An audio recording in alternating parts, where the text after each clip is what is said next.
right, so the second element we're going to talk about is prepare, and that incorporates preparing mentally, financially, physically, and the documents you need. So let's go into mentally. How do you mentally prepare for transition? So the mental preparedness, that is obviously one of the most important one, because you have to be ready for the transition, right? And the transition is and it depends on how you are mentally to what you're currently doing. Okay. And I'm not sure if how that makes sense to some, and everybody's unique and different. You spent a lot of time, a lot of effort, and a lot of energy learning, adapting, and becoming fit to a lifestyle, to a career style that you chose as your initial one. Mm-hmm. And within that comes a point of like, hey, now we're going to make a new you. Mm-hmm. Okay? And so to rebrand that is what we're doing. So we're rebranding how your thought process is. We're rebranding how you need to react, how you need to think, and it's your skills, your attributes, your knowledge, those are all still acceptable. They're still usable. They're still everything that you retain within you. What we're doing is just creating a new identity on top of it, mm-hmm. right? And we're creating the civilian you. And we're creating the person that no longer is mission first orientated, mm-hmm. right? It's not about mission anymore. It might be about concepts. It might be about revenue. It might be about different aspects and elements of what you're getting into that you've never been part of before, mm-hmm. right? So the stout, stern leadership style may not be required, may not be the same. Right. The move out and draw fire smartly may not be required anymore, and it may not be the same. Yeah. And within aviation, very tricky, because no matter if you're maintenance, no matter if you're operations or anything else, the mission is not first anymore. Mm-hmm. You're not trying to get SEAL Team 6 to on-time delivery into the LZ and succeed on their goal, mm-hmm. right? We want to do everything, methodical. We want to do it with risk evaluation. We want to do it within the concept of we're protecting our corporate image, we're mm-hmm. protecting our people, our livelihood, our safety, our jobs, all of our coworkers our shareholders. At the same time. And there is a financial aspect. There's also a PR aspect, mm-hmm. And how the decisions that you make, whether it be maintenance or whether it be operations side, that how it affects the organization and influences that. Mm-hmm. So these are all new parts of your mentality that you need to accept and you need to begin to work with. So within that, the better off that you prepare yourself, the better off that you study and research what you want to do, where your goals that you want to go, the better off that you'll be. Mm-hmm. There will be fear, there will be anxiety, there will be different points that you're not sure. Your confidence will be tested, mm-hmm. right? Because you're entering into unknown territory that you may not be familiar with. Mm-hmm. And so because of the fact that everybody has a different element of experience. Mm-hmm. Some people led civilian careers and then they went in the military, now they're going back to civilian. Some people have never had a civilian career at all. Mm-hmm. And now, so this is a whole new beginning for them. Some people, they've dedicated their entire lives, every waking moment to the military, and now this is a new experience for them. So some of them, it's scary that, so where do we fall back on?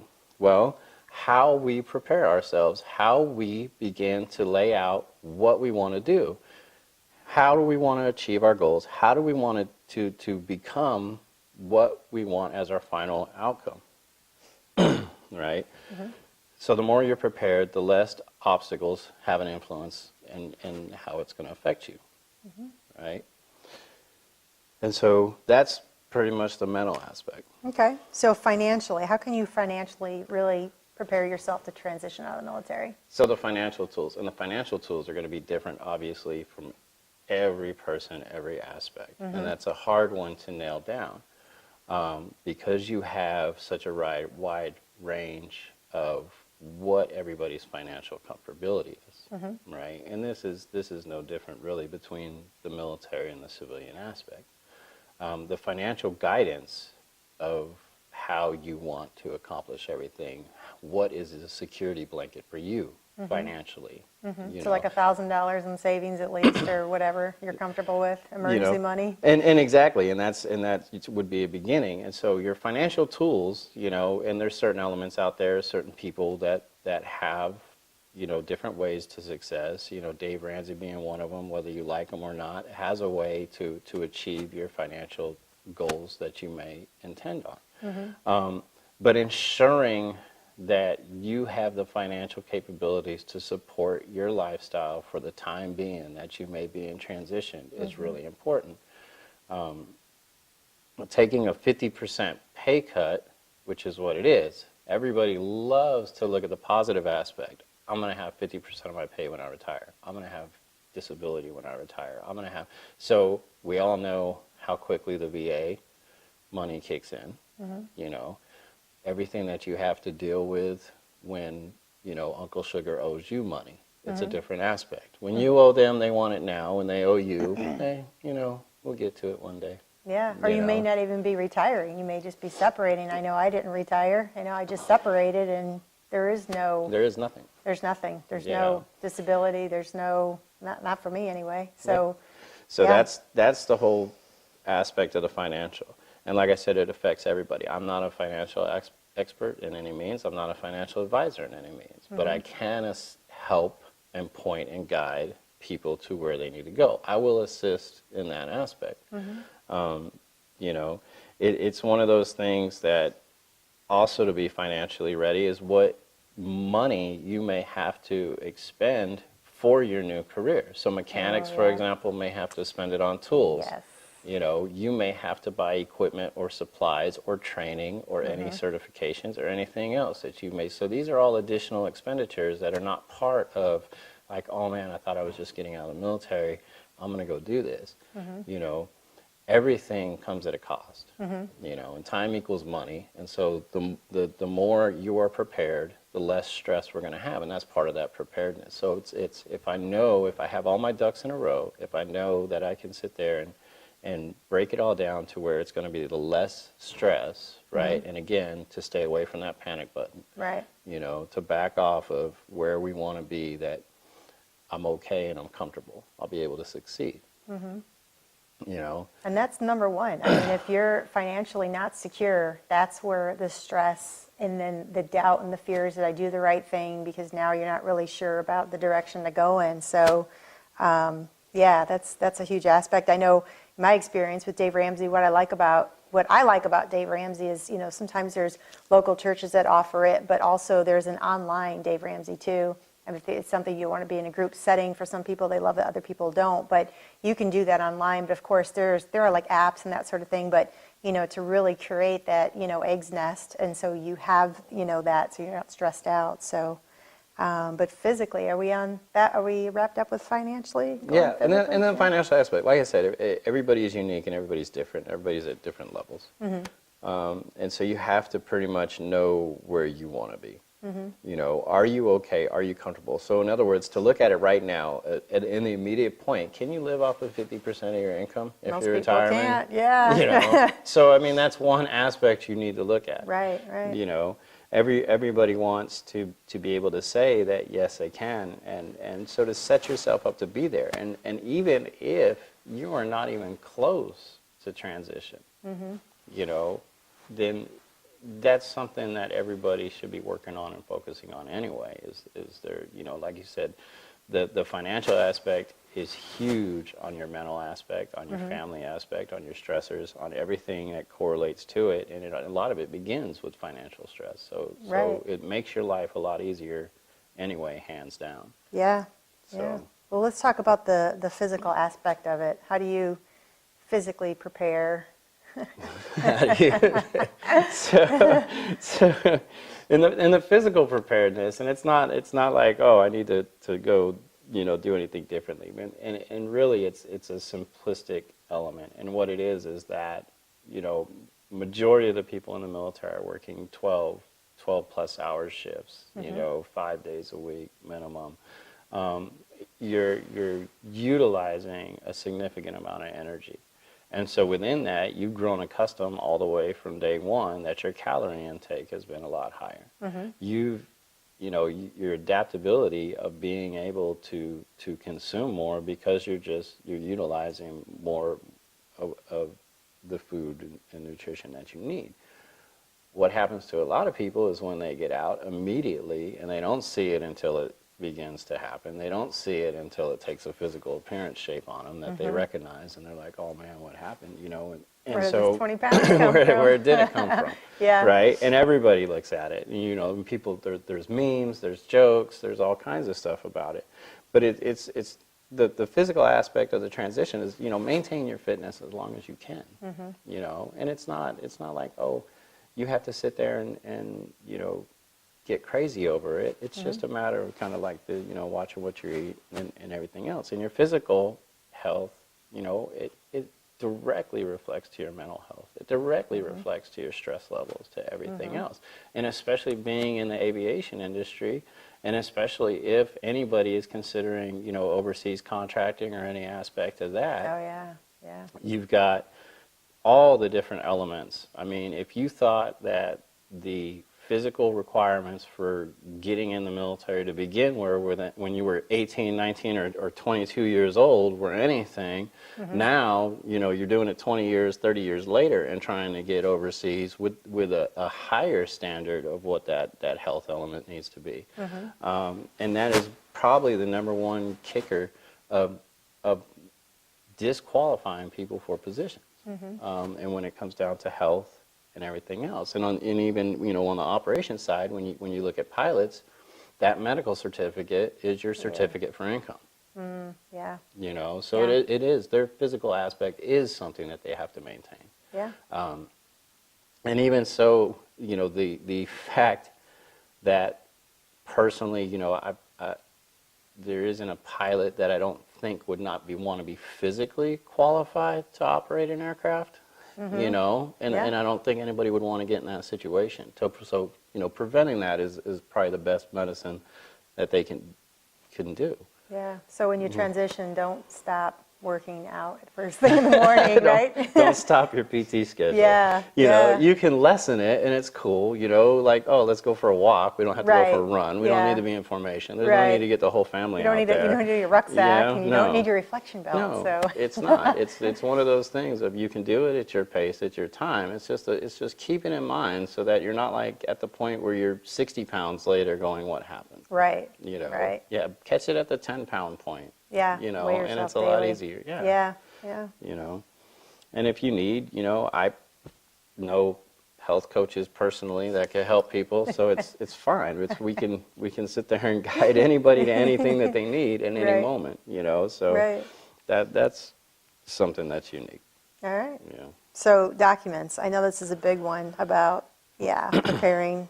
So let's talk about the documents that you need to make sure. So the document aspect, and this is one of the, like you said, it's one of the elements of preparing.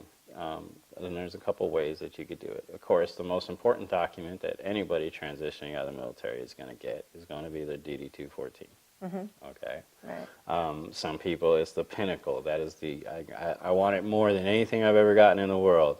You know. And what I've come across in some of the time that I've been around and talking to different people in different elements is that there's a misconception for the copies and what can happen with those. And so there's 4 copies of the DD-214, and copy 4, of course, is the member's copy. And what that holds is that holds pertinent information that is not on the other ones. So the member's 4 copy has your discharge status, whether it be honorable, dishonorable, other than honorable. And it also has your reenlistment code. And so if you were chaptered out, it will have that chapter number in there. Okay. And any other pertinent information. The misconception that people have is they say, well, an employer cannot ask for it. An employer can request anything they want to do, whether or not you give it to them is a whole nother aspect. I've been asked multiple times by multiple different employers for a member 4 copy. They specifically want to see your discharge status. Wow. Yeah. So they want to see your discharge status because they want to know, they're still going to want to know the character of the person that they're getting. I've never fought, argued, or dissuaded them to not see it. To me, it's one of those things, especially in the contracting element. So the government contracting and the DoD element, you know, when if you're gonna go back over, you know, either overseas or stateside, or you're working a DoD contract or whatever, they will specifically ask for a member for a copy because they want to see, Okay. you know. It's the same notion that there's a lot of benefits in this world, you know, that come with dishonorable discharge as well as what comes with the honorable discharge. So it's one of those flips of the coins. So the DD-214 being the most important, the other aspect is your I Love Me book. So, you know, and I call it a I Love Me book because that's what I was brought under from the beginning. I come from a military family that is traditionally, you know, inundated with the military, and everybody has always had a binder. You know, and in this binder is everything that they've accumulated over their military career, all their certificates of training, all their orders, everything else. I personally had one. My grandfather had one. My dad had one. That's pretty awesome to gather that, because I know I didn't have one, and I wish I did, because I don't have all that stuff. I mean, you know, your professional portfolio, and it's exactly what it is. It's an I Love Me book. It's this is what I get to hold and carry around. That's my achievement of me. Where that comes into play is during the hiring process.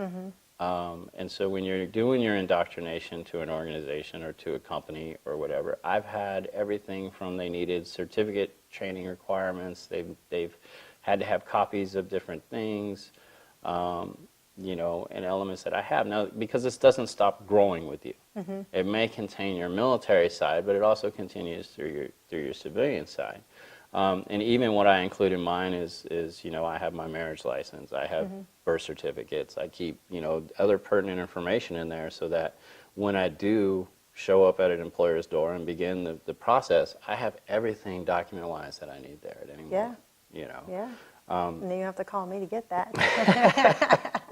So, you know, so that is one of the aspects. If you do not possess a passport and you're in the aviation industry, get one. Oh, yeah. You know, Right. to say that you work in aviation and somehow worldwide you're not going to travel throughout this world, whether it be by a single employer, by multiple employers, or anything that may happen, is just, you know, when you're ready to go is not the time that you need to get one. Right. That should be just part of people's transition. And like I said, if you're in the industry, it should be standard. You know, there's other things that may be required for as mechanics, for example. You'll see CDL requirements for certain aspects. Yeah. And that's because, you know, if it's a mobile, whether you're working logging, firefighting, or different parts of the industry, they want their, you know, usually lead mechanics, which some retirees walking in, although they may not have initially the civil experience, you know, but they do have the leadership experience. And so there may be a smaller operator that wants that, but all of those different things for the maintenance side of the house, you know, tracking your work experience on the aircraft is a huge deal. Like a logbook type thing? Yeah. Yeah, so an AMT log or a AMT logbook to track what you've done on aircraft, the hours that you've worked on aircraft, and everything else. So this works twofold. One, if you know, want to get your AMP license, it's one of the elements for justifying your experience. The FAA will break it down in two aspects for you. One, they'll say, okay, I need a letter from your XO or your maintenance officer or your commander that stipulates that you perform the actual duties of your MOS code while you were in the military. And the reason they do that is because they're savvy to what really goes on in the military. They say, well, for all I know, you could have worked in the mailroom for the past 4 years. Yeah. You know. Right. And so that's why they want to ensure that you do meet the requirements for that. And that's what the logbook does. So because of course it's by either, you know, a third party, which a technical inspector, a maintenance officer, or somebody else has the points that they can fill in and vouch for the work that you've done, the hours that you performed on the aircraft, either performing inspections or maintenance. And that assists you when you go to get your certificates from the FAA to allow you to take your AMP test. is to say, look, this is my MOS code, this is what I did in the military, and here's the documentation I have to back it up that I've done it. And the reason being why the logbook is more pertinent and important is because people have a tendency that, oh, I got out, you know, the quickest job that I could get was a contracting job. You know, no license requirements or very minimal license requirements. My experience matched it. I got hired in. It was awesome. And I'm overseas making good money, and it's cool. Okay, and that element right there is nice, except it's not accounting for the 2 years, 3 years down the road. Right. You're still working on military aircraft. It still doesn't fall under civil with the FAA. It still is not exercising any privileges of any kind of civil license. And so within that, if you go, say you're 3 years out, and you're like, oh man, I want to get my airframe and power plant now. Now I'm going to go to the FAA. And the FAA is going to say, okay, cool, I need a letter, you know, showing your military experience. Right. Okay. And people are like, oh man, Yeah. I don't even remember who my XO was. Yeah. Yeah. So make sure I you don't get that even before remember. you get out. Right. And so Yeah. that's one thing, that's part of that whole document of something that, you know, to get when you get out. Another aspect is that, you know, now you as a civilian, you go to your employer and you say, the problem is, right, and this is what's tricky, you're justifying your MOS code based on your military experience. So if we're still in the hypothetical situation of the 3 years out of the military as a contractor, right, the job that you're performing as a contractor, except for the actual work that is being performed, it is not MOS counted time like being in the military. Okay. So does the experience on the aircraft count? Yes, if you're documenting it. And Right. that's where that logbook comes in. Right. Because you're not working under an MOS code, you're not in the military, so that time doesn't count, but it does. You know, so as long as you're documenting and keeping track of the work that you're performing. And that's, you know, for the AMT side of the house. You know, for the pilots, the same thing, you know, logbook and transferring their logbook from their military flight time to civilian flight time. I let the other mentors and other people, you know, on the operations side get into that. Yeah, well, before we get on to that, the AMT logbook, I just want to loop back around because I know when you were preparing for this, there wasn't something really available, so you did create something. So I'm going to get it so we can show it, and then I'm going to put a link below if you want that that particular logbook.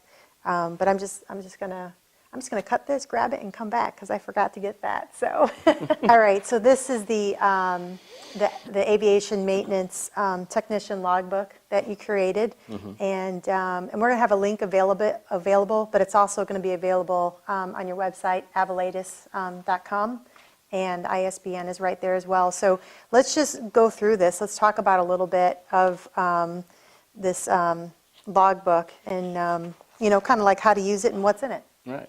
So in the beginning, I included, you know, obviously the purpose and the instructions. So I've highlighted all of the elements of the blocks that need to be filled out and what goes on with them. So it's almost self-explanatory. I've narrowed it down to where minimal questions as far as what's going on.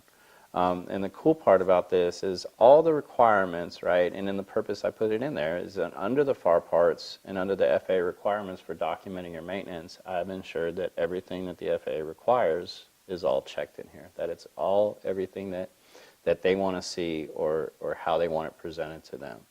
And this makes it very simple for the user. Right.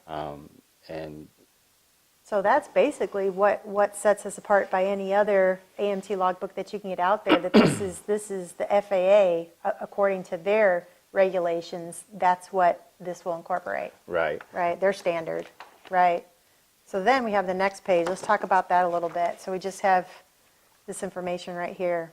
So yeah, the name of the technician, the branch of service, the occupational code, and I've given room for a primary, a secondary, or any additional codes that you may have, right? And that's because everybody in the military, we work 7 different jobs. And also move a lot too. And also You move a lot, yeah. so we got lots of even places in the for that. addresses, I've included multiple spots to change your addresses and whatnot. And that you know, the whole concept of being that this is created for the military or for the contractor to document their maintenance. Yeah. And to make it simple. And like I said, so the simplicity is the part that we're going for, and even Just make it simple. just make it Yeah, simple. yeah. So let's talk about the third person verification log. So the third person verification log, and what that is that whether it be a supervisor, a lead mechanic, a technical inspector, or somebody else, it's basically, this is the log to track who they are and what aspect that they're working in. And this is only to verify that, you know, it's keep honest people honest. You know. Yeah, yeah. I mean, much. it's pretty much what it is. It's to vouch to the FAA that, hey, there was a third person there. And it's the same thing that when they're asking for the memorandum from your XO, from your commander or whatever, from being active duty. And it's the same thing. So it takes, you know, all of 2 seconds for somebody to get in on the log. And you only need to be in the log one time to actually annotate during your process of documentation. So before we go on, you have the training and education log. Let's talk about that a little bit So right here. I added this in, and this was to ensure that, and there's some unique situations that exist in the world right now, and so as you compile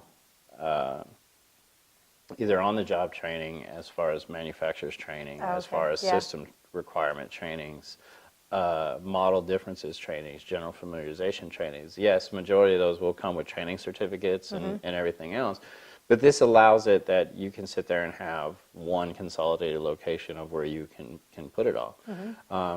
And so also to go on the fact that if you have internal company training for a certain aspect or for something, piece of equipment that you have, you can annotate that. And it just a nice, neat format to keep it all together in one location. Okay. All right. So moving right along, we have the inspection and / task performed. Let's just go into that a little bit. So very simple, and this is the actual log of what you're going to do, and to break it all down. And on the first line, I've included an example of what that would look like. And so the date, the model, or the make or MDS, and the difference is, so from the aspect of whether it's civilian or whether it's military aircraft that you're maintaining, you can annotate them all here simultaneously. Okay. And that's one of the differences. So if there's any point where it's like, oh well, I worked on a CH-47, or I worked on a Piper 180. So it doesn't really matter as far as the aircraft. It all can be annotated in here.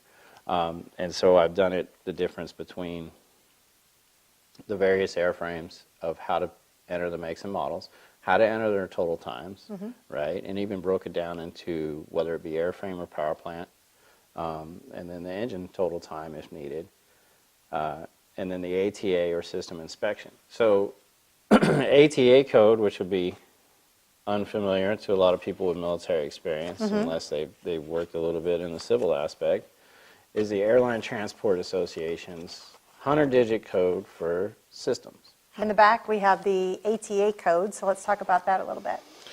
So the Airline Transport Association number code system, and what that is, it breaks down into various systems of the aircraft. It breaks down into the different elements of those systems. And so it was created so that out of all the different manufacturers in the world, everybody is on the same sheet of music. So if I'm talking about landing gear, then I know that it's 32. If I'm talking about hydraulics, I know that it's 28. And so trying to put everything on the same sheet of music so that an aircraft mechanic or somebody that back shops mechanic or anybody else, if I walk up and I'm dealing with a system and I know what part of that system is, I already know where the manuals to go to. And so getting out of that, one of the key elements of transition is how all the different manufacturers lay out their manuals for the military, to where getting into the civilian side and being able to annotate it. So the FAA operates on the ATA system. They enforce the ATA system. So beginning the first knowledge and understanding of that system for annotating your records is the reason it's in there. All right. So anything else before we close this up? No. No. All right. So again, we have the ISBN number. The book is $24.99, and it will be available online. And we will put a link below that you can get that one shipped out to you. Yeah, and that's it. All right. Thank you.